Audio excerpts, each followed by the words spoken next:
Hi hello ನಮಸ್ಕಾರ, ಸ್ವಾಗತ ಸುಸ್ವಾಗತ ನನ್ನ ಯೂಟ್ಯೂಬ್ ಚಾನಲ್ಗೆ. ಸೊ ನಾವು ಇವತ್ತಿನ ವಿಡಿಯೋದಲ್ಲಿ ಎವ್ರಿ ಡೇ ಸಿಂಪಲ್ ಹಾಗೂ ಮಿನಿಮಲ್ ಮೇಕಪ್ ಲುಕ್ನ ಕ್ರಿಯೇಟ್ ಮಾಡ್ತಾ ಇದ್ದೀನಿ. ಸೊ ಈ ಲುಕ್ ನಿಮ್ಗೆ ಇಷ್ಟ ಆದಲ್ಲಿ ದಯವಿಟ್ಟು ವಿಡಿಯೋಗೆ ಸಬ್ಸ್ಕ್ರೈಬ್ ಮಾಡಿ. So let's get the video started. ನಾನಿಲ್ಲಿ ಫಸ್ಟ್ ಸ್ಕಿನ್ ಪ್ರೆಪ್ಪಿಂದ ಸ್ಟಾರ್ಟ್ ಮಾಡ್ತಾ ಇದ್ದೀನಿ. ನೀವು ಯಾವುದೇ ಥರ ಮೇಕಪ್ ಲುಕ್ ಪ್ರಿಫರ್ ಮಾಡಿದ್ರು skin prep is the most important step ಅಂತಲೇ ಹೇಳ್ಬೋದು. ಅದಕ್ಕೆ ನಾನು ಪ್ಲಮ್ ಅವ್ರದ್ದು ಹೈಡ್ರೇಟಿಂಗ್ ಟೋನರ್ನ ಯೂಸ್ ಮಾಡಿದ್ದೀನಿ. ಆ್ಯಂಡ್ ಮಾರ್ನಿಂಗ್ ಟೈಮ್ ಆಗಿರೋದ್ರಿಂದ ನಾನು ಫಾಕ್ಸ್ಟೈಲ್ ಅವ್ರದ್ದು ವಿಟಮಿನ್ ಸಿ ಕ್ರೀಮ್ನ ಯೂಸ್ ಮಾಡ್ತಾ ಇದ್ದೀನಿ. And most important step sunscreen. Prep ಆದಮೇಲೆ ನಾನು ಒಂದು 2 to 5 ಮಿನಿಟ್ಸ್ ಅದನ್ನ ಹಾಗೆ ಬಿಡ್ತೀನಿ ಸ್ಕಿನ್ ಅಬ್ಸರ್ವ್ ಮಾಡ್ಕೊಳ್ಳಿ ಅಂತ. ಸೊ ಆ ಟೈಮಲ್ಲಿ ನಾನು ಐಬ್ರೋಸ್ನ ಬ್ರಷ್ ಔಟ್ ಮಾಡಿ ಫಿಲ್ ಮಾಡ್ಕೋತೀನಿ. ನಿಮಗೂ ನನ್ನ ಥರ ಡಾರ್ಕ್ ಸರ್ಕಲ್ಸ್ ಪ್ರಾಬ್ಲಮ್ ಇದ್ದರೆ ಎವ್ರಿಡೇ ಬೇಸಿಸಲ್ಲಿ ರೆಡ್ ಕಲರ್ ಕರೆಕ್ಟರ್ನ ಯೂಸ್ ಮಾಡೋದು ತುಂಬಾ ಹಸಲ್ ಅನಿಸುತ್ತೆ. ಯಾಕಂದರೆ ಆ ರೆಡ್ನ ನ್ಯೂಟ್ರಲೈಸ್ ಮಾಡೋಕ್ಕೆ ತುಂಬ ಟೈಮ್ ಹೋಗುತ್ತೆ. ಸೊ ನಾನು ಹಾಗಾಗಿ ಇಲ್ಲಿ ಕನ್ಸೀಲರ್ ಪ್ಯಾಲೆಟಿಂದ 1 to 2 ಶೇಡ್ ಡಾರ್ಕರ್ ಇರೋವಂಥ ಕನ್ಸೀಲರ್ನ ಆ್ಯಸ್ ಅ ಕಲರ್ ಕರೆಕ್ಟರ್ ಆಗಿ ಯೂಸ್ ಮಾಡ್ತಾ ಇದ್ದೀನಿ. ಸೊ ನಾನಿಲ್ಲಿ ಕನ್ಸೀಲರ್ನ ಬ್ಲೆಂಡ್ ಮಾಡೋಕ್ಕೆ ನಾನು ಫಿಂಗರ್ ಟಿಪ್ಸನ್ನೇ ಯೂಸ್ ಮಾಡ್ತಾ ಇದ್ದೀನಿ, ಸೊ ದಟ್ ಅದು ಈವನ್ಲಿ ಸೆಟಲ್ ಆಗಲಿ ಅಂತ.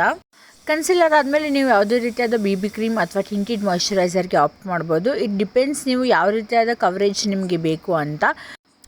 ನಾನಿಲ್ಲಿ ನನ್ನ ಸ್ಕಿನ್ಗೆ ಪರ್ಫೆಕ್ಟಾಗಿ ಮ್ಯಾಚ್ ಆಗುವಂಥ ಕನ್ಸೀಲರ್ನ ಫುಲ್ ಫೇಸ್ಗೆ ಯೂಸ್ ಮಾಡ್ತಾ ಇದ್ದೀನಿ. ಸೊ ನೀವು ಇಲ್ಲಿ ನೋಡ್ತಿರೋ ಹಾಗೆ ನಾನು ಕನ್ಸೀಲರ್ನ ನನ್ನ ಫೇಸ್ ಜಾಸ್ತಿ ಎಲ್ಲಿ ಪಿಗ್ಮೆಂಟೆಡ್ ಇರುತ್ತಲ್ಲ ಅಲ್ಲಷ್ಟೇ ನಾನು ಕನ್ಸೀಲರ್ನ ಯೂಸ್ ಮಾಡ್ತಾ ಇದ್ದೀನಿ.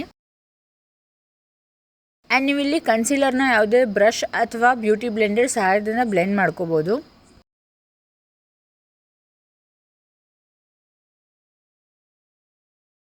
ನಿಮಗೆ ಬ್ರಷ್ ಅಥವಾ ಬ್ಯೂಟಿ ಬ್ಲೆಂಡರಿಂದ ಕನ್ಸೀಲರ್ನ ಬ್ಲೆಂಡ್ ಮಾಡೋಕ್ಕೆ ಡಿಫಿಕಲ್ಟ್ ಅನ್ನಿಸ್ತಾ ಇದ್ದರೆ ಈ ರೀತಿಯಾಗಿರೋ ಪಿಜ್ಜಾ ಪಫ್ ಅಥವಾ ಟ್ರಯಾಂಗ್ಯುಲರ್ ಪಫ್ನ ಯೂಸ್ ಮಾಡ್ಬೋದು. ಈ ಟ್ರಯಾಂಗ್ಯುಲರ್ ಪಫಿಂದ ನಿಮಗೆ ಇನ್ನರ್ ಕಾರ್ನರಲ್ಲಿರೋ ಕನ್ಸೀಲರ್ನ ಬ್ಲೆಂಡ್ ಮಾಡೋಕ್ಕೆ ತುಂಬಾ ಹೆಲ್ಪ್ ಆಗುತ್ತೆ. ಆ್ಯಂಡ್ ನೆಕ್ಸ್ಟ್ ನಾನು ಒಂದು ಬ್ಲಷ್ನ ಯೂಸ್ ಮಾಡ್ತಾ ಇದ್ದೀನಿ. ನೀವು ಇಲ್ಲಿ ನೋಡ್ತಿರೋ ಹಾಗೆ ನಾನು ತುಂಬಾ ಸಟಲ್ ಕಲರ್ನ ಯೂಸ್ ಮಾಡ್ತಾ ಇದ್ದೀನಿ. ಆ್ಯಂಡ್ ನಾನಿಲ್ಲಿ ಜಸ್ಟ್ 2 ಡಾಟ್ಸ್ನ ಇಟ್ಕೊಂಡು ಜಸ್ಟ್ ಅಪ್ವರ್ಡ್ ಡೈರೆಕ್ಷನಲ್ಲಿ ನಾನು ಬ್ಲೆಂಡ್ ಮಾಡ್ತಾ ಇದ್ದೀನಿ, ಸೊ ದಟ್ ನನಗೊಂದು ಶಾರ್ಪ್ ಲುಕ್ ಇರಲಿ ಅಂತ. ನಿಮಗೆ ಇನ್ನೂ ಸ್ವಲ್ಪ ಕವರೇಜ್ ಕಮ್ಮಿ ಅನಿಸಿದರೆ ನೀವು ಇಲ್ಲಿ ಕಾಂಪ್ಯಾಕ್ಟ್ ಪೌಡರ್ನ ಯೂಸ್ ಮಾಡ್ಬೋದು, ಅಥವಾ ನಿಮ್ಗೆ ಕವರೇಜ್ ಬೇಡ ಜಸ್ಟ್ ಫೇಸ್ನ ಮ್ಯಾಟಿಫೈ ಮಾಡಬೇಕು ಅಂದರೆ ಲೂಸ್ ಪೌಡರ್ನ ಯೂಸ್ ಮಾಡ್ಬೋದು. ಆ್ಯಂಡ್ ನಾನಿಲ್ಲಿ ಫೈನಲ್ ಸ್ಟೆಪ್ಗೆ ನಾನು ಸೆಟ್ಟಿಂಗ್ ಸ್ಪ್ರೇದಿಂದ ಫೇಸ್ನ ಸೆಟ್ ಮಾಡ್ತಾ ಇದ್ದೀನಿ. And moving on to eyes, everyday ಬೇಸಿಸಲ್ಲಿ ಕಾಜಲ್ ಅಥವಾ ಐಲೈನರ್ ಯೂಸ್ ಮಾಡೋಕ್ಕೆ ಇಷ್ಟ ಇಲ್ಲ ಅಂದರೆ ಜಸ್ಟ್ ಕಾಜಲಿಂದ ನಿಮ್ಮದು ಅಪ್ಪರ್ ವಾಟರ್ ಲೈನ್ನ ಟೈಟ್ ಲೈನ್ ಮಾಡ್ಕೊಳ್ಳಿ, ಸೊ ದ್ಯಾಟ್ ನಿಮ್ಮದು ಐಸ್ ಸ್ವಲ್ಪ ಡಿಫೈನ್ ಆಗಿ ಕಾಣಲಿ ಅಂತ.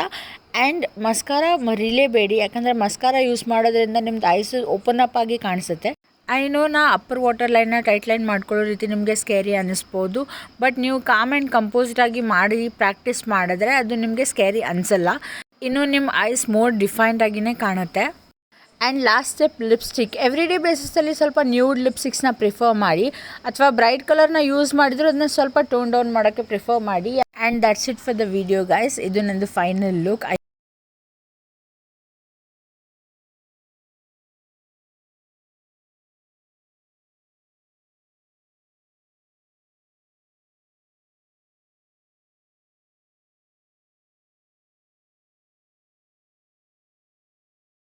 ಸೊ ಐ ಹೋಪ್ ಈ ಲುಕ್ ನಿಮಗೆ ಇಷ್ಟ ಆಯಿತು ಅಂದ್ಕೋತಾ ಇದ್ದೀನಿ. ಸೊ ಈ ವಿಡಿಯೋ ನಿಮಗೆ ಇಷ್ಟ ಆದಲ್ಲಿ ದಯವಿಟ್ಟು ಚಾನಲ್ಗೆ ಸಬ್ಸ್ಕ್ರೈಬ್ ಮಾಡಿ. ಸೊ ಟೇಕ್ ಕೇರ್, ಬಾಯ್.